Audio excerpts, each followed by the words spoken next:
Gudang yang diduga dijadikan tempat penyimpanan BBM terbakar di Labuhan Batu, Sumatera Utara. Besarnya ledakan membuat warga sekitar panik dan berhamburan. Sementara itu di Musi Banyuasin, Sumatera Selatan, ada sebuah sumur tambang minyak mentah ilegal yang dikelola oleh warga secara tradisional meledak dan terbakar. Kobaran api membumbung hingga setinggi 20 meter.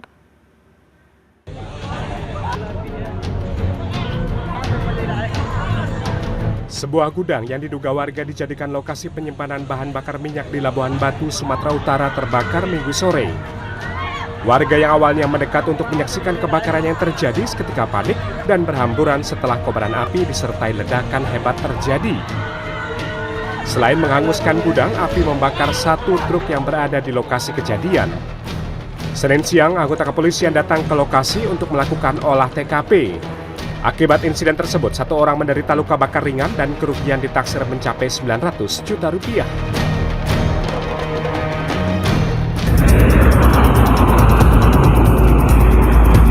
Sebuah sumur tambang minyak mentah ilegal yang dikelola warga secara tradisional di Desa Keban, Musi Banyuasin, Sumatera Selatan meledak dan terbakar pada Jumat sore pekan lalu. Api menyala hingga setinggi 20 meter disertai kepulan asap yang membumbung tinggi ke udara. Hingga Selasa pagi, satu titik api belum dapat dipadamkan. Tim gabungan Polsek Sangadesa, TNI, dan instansi terkait berupaya memadamkan api. Berdasarkan informasi di lapangan, sejumlah pekerja di lokasi menderita luka bakar. Sementara itu, pemilik lahan sumur minyak ilegal ditangkap oleh petugas di tempat pelariannya. Polisi juga menyita barang bukti sejumlah alat yang diduga untuk mengebor minyak secara tradisional. Tim Liputan CNN Indonesia. Kita menuju ke Nusa Tenggara Timur di mana ada seorang anak berusia 3 tahun yang menjadi korban gigitan anjing gila yang kini dalam kondisi kritis. Sementara itu, akibat minimnya edukasi tentang bahaya virus rabies, sejumlah keluarga korban gigitan anjing di Kabupaten Timor Tengah Selatan NTT menolak anggota keluarga mereka disuntik vaksin anti rabies. Kondisi kesehatan Doli Misa, anak berusia 3 tahun sedang dipantau serius oleh tenaga medis Puskesmas Oenlasi, Kabupaten Timor Tengah Selatan, Nusa Tenggara Timur. Ia menderita hipoksia parah setelah menjadi korban gigitan anjing gila pada 3 Mei lalu. Malangnya, setelah digigit anjing, anak balita ini tidak langsung dirawat. Ia juga belum mendapat suntikan vaksin anti rabies. Menurut Kepala Dinas Kesehatan Kabupaten Timor Tengah Selatan, masih banyak warga yang menolak disuntik vaksin anti rabies atau VAR. Mereka menolak karena terhasut oleh berita bohong mengenai vaksin yang disebut memicu kematian seorang anak berusia 5 tahun.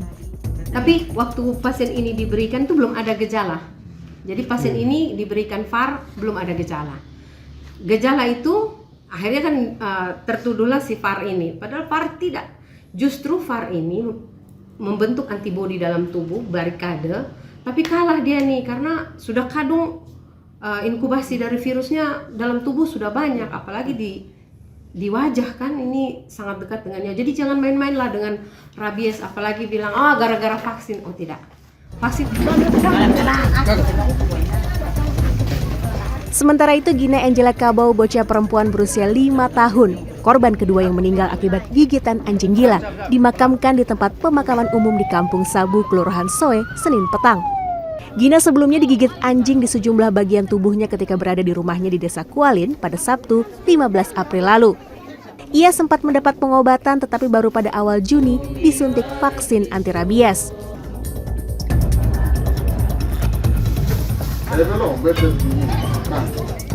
Seekor anjing yang menderita rabies ditembak mati oleh petugas Satgas KLB Kabupaten Timor Tengah Selatan.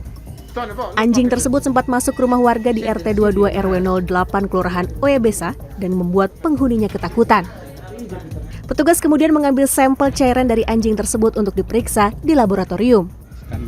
Hingga 12 Juni, Dinas Peternakan Timor Tengah Selatan telah memvaksinasi 2.697 hewan penular rabies yang terdiri atas seekor monyet, 212 ekor kucing, dan 2.484 ekor anjing.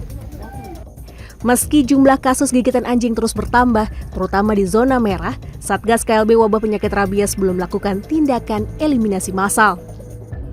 Tim Liputan, CNN Indonesia.